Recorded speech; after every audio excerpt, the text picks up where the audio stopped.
동화쌤입니다. 이제 논술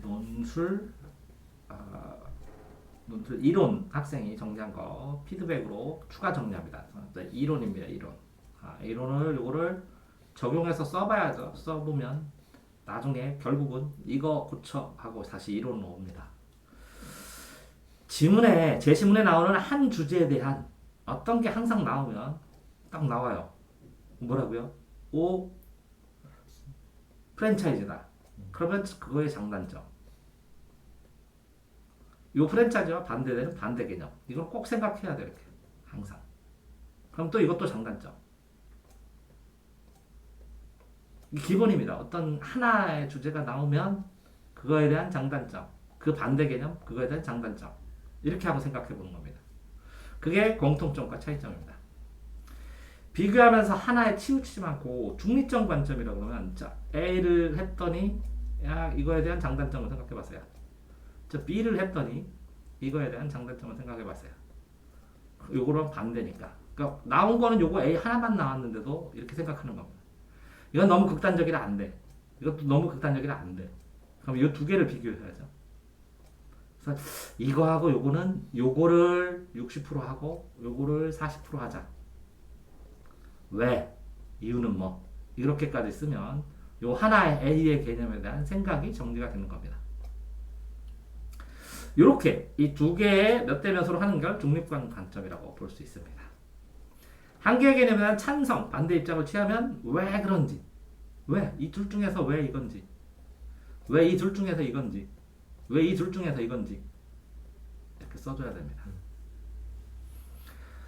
자, 실질 경쟁률 뭐 보면 논술 시험 보면 뭐 150대 1 뭐 이렇게 되는데 실제로 150대 1에서 논술 공부를 제대로 배우고 온 아이들은 대략 여기에서 150대 1은 안 되고 한 15명? 15명?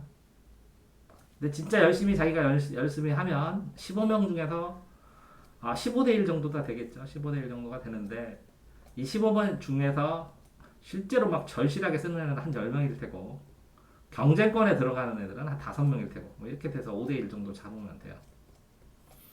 논술은 책 읽고 글쓰기는 아니라는 거죠. 논술을 할 때 논술 대비하는데 좋은 책은 사회문화, 윤리와 사상, 생활과 윤리 뭐 이런 거는 꼭 읽어보기를 바래요. 교과서 심심할 때마다 생활과 윤리, 사회문화, 윤리와 사상 이건 좀 읽어보시는 게 좋을 것 같아요. 논술을 쓰는 형태는 어디에 달렸냐? 문제에 달렸다. 문제 구조가 채점 구조고 정답 구조다. 정답이 거의 유사하게 씁니다. 그래서 남들이 쓰는 내용은 다 쓰고 여기다가 플러스 알파를 써야 되는 거니까 남들이 쓰는 게 뭔가 이건 어디 나오냐? 이 대학 해설본 모범 답안에 나옵니다. 해설 답안. 그러니까 모범 답안이라고 대학에서 발표해 주는 거는 이렇게 100점 만점이면 한 50점대로 추상적으로 발표를 하면 합격은 한 75점을 맞아야 됩니다. 여기에 구체적으로 자기 플러스 알파가 되는 것들을 써줘야 돼요. 50%는 일반적으로 이런 형태면 돼 라는 것이지 디테일하게 구체적으로 예시를 써가면서 이렇게 쓴 건 아니라는 거죠.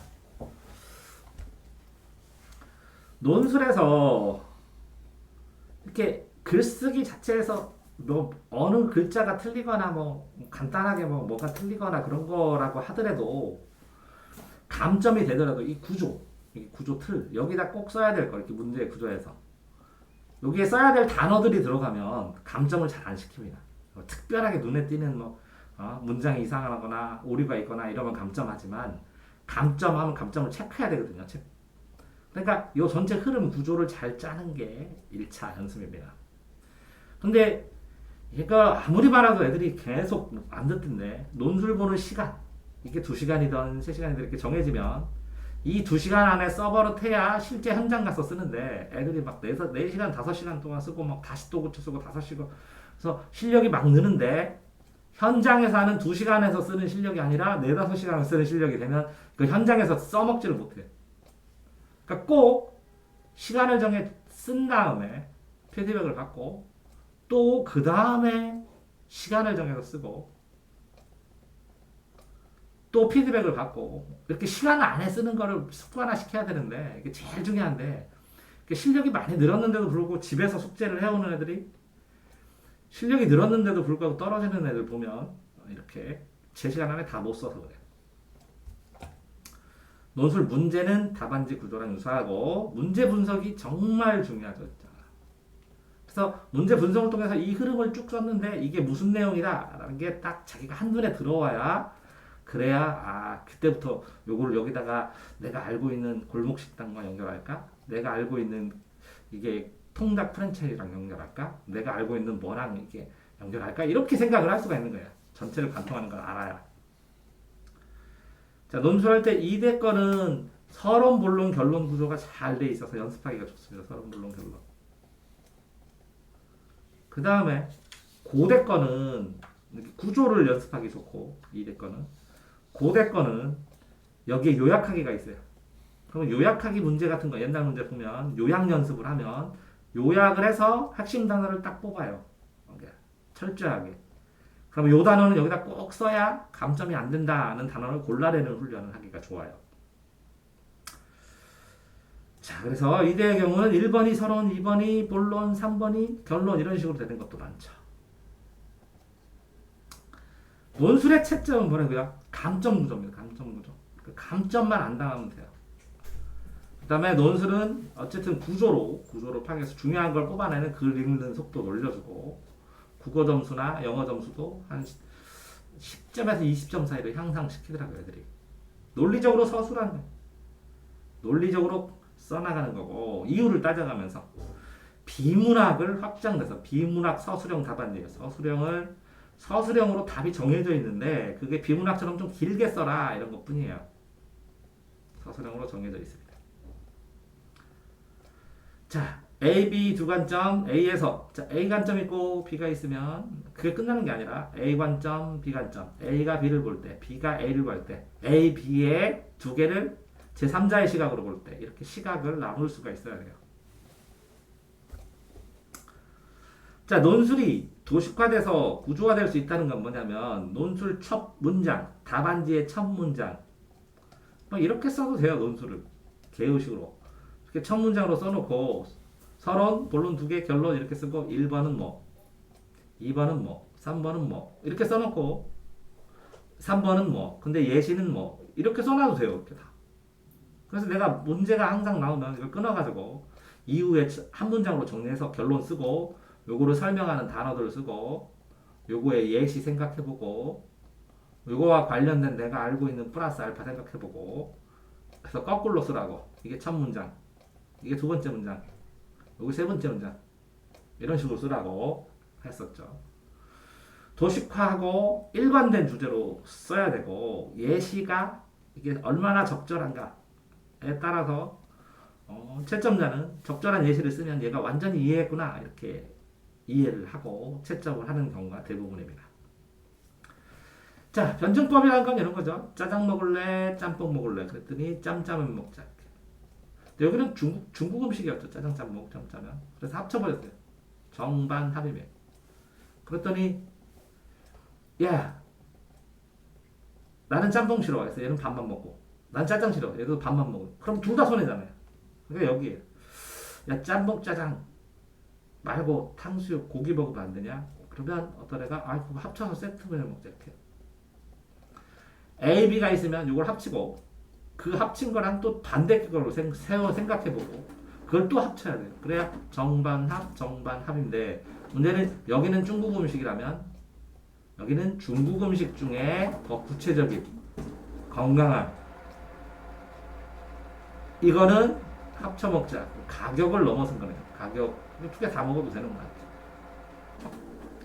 그러니까 어떤 거든 여기에 프랜차이즈고 여기에 자영업자면 요거 단점 없애고 요거 장점만 갖다가 요거 자영업자의 장점 갖다가 요거 단점 없애고 요 두 개를 합쳐서 할 수 있는 방법이 없을까라는 생각도 해봐야 된다는 거죠. 항상.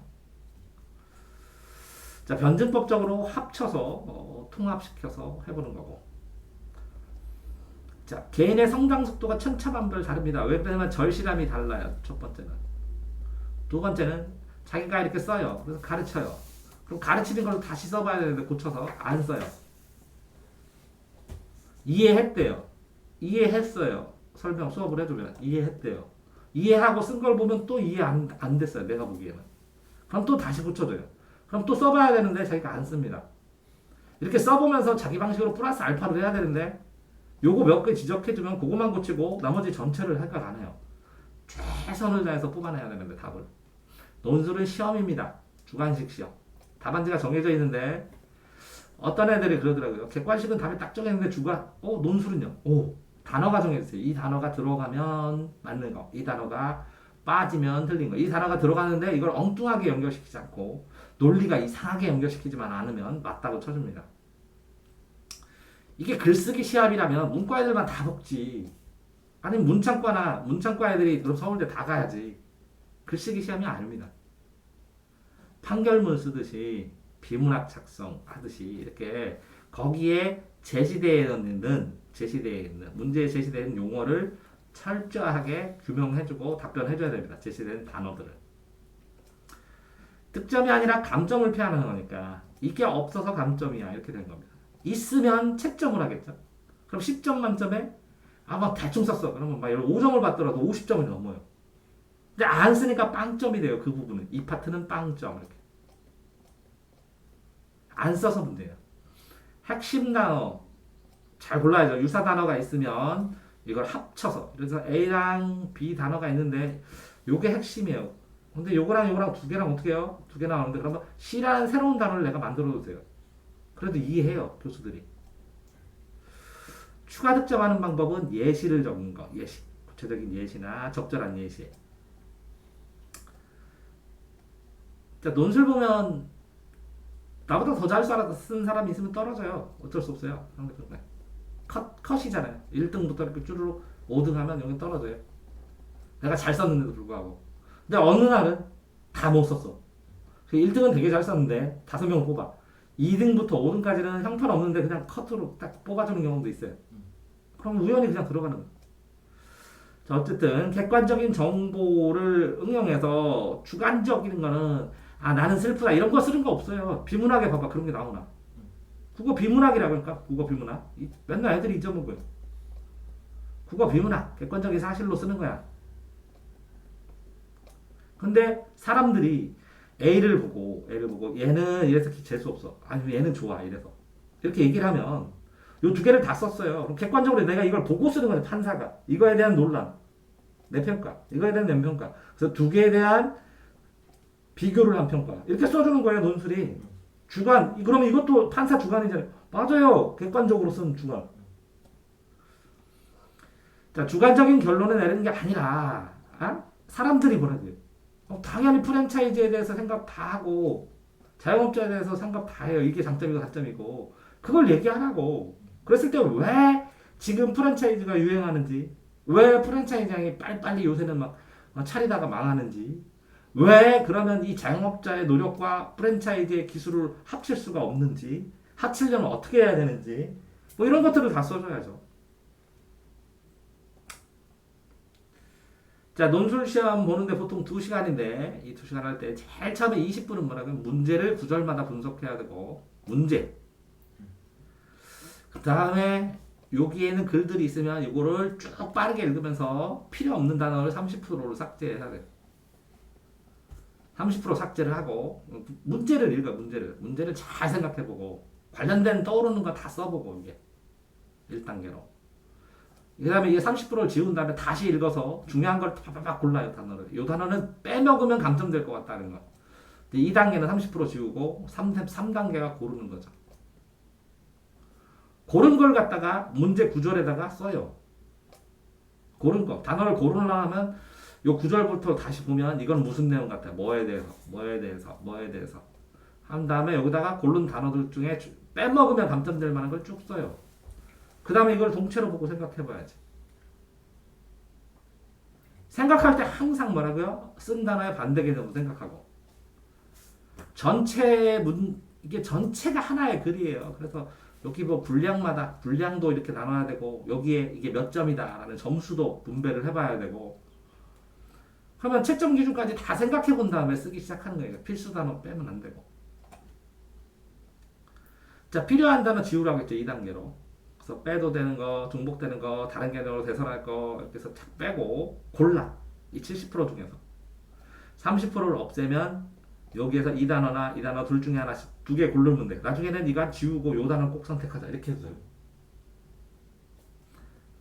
그래서 요약할 때 단어를 그대로 쓰면 떨어져 버리니까 이거를 내 말투로, 내 방식으로 내가 생각하는 개념으로 재정리해도 되고 그렇게 써도 됩니다. 그리고 결국은 쓰는 거는 한 2, 30분 안에 다 쓰게 돼요. 2, 30분 안에 쭈르륵 쓰게 돼요. 근데 이걸 쭈르륵 쓰게 되면 나중에 끝나버리니까 그 전에 이렇게 도수화를 해보는 거예요. 결론이 이거고 여기에 이렇게 되면 거꾸로 이거 결론은 이것 때문에 그렇고 이거 결론은 이것 때문에 그렇고 이거 결론은 이렇게 되면 이렇게도 생각해봐야 된다는 거지.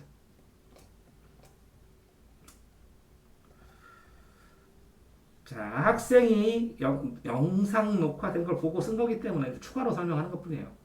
흐름에 맞는 나만의 예제 이것만 알면 다 아는 걸로 친다고. 그 다음에 찬반이 나오면 이렇게 항상 해봐야죠. 이렇게 이게 프랜차이즈. 여기다가 자영업. 장단점 나오면 이렇게 두 개씩 나누면 되잖아. 그러면 이게 장점이 이게 단점으로 가잖아. 비교해가면서 쓸 수 있잖아. 펴채워서. 그러면 단어들이 쓸 수 있는 단어들이 굉장히 많아지잖아. 이렇게 하고 글 써야 되는데 이것도 한 번도 생각 안 하고 글 쓰면서 하니까 그걸 어디다 쓰지? 이러지. 표를 만들어 봐야지, 표.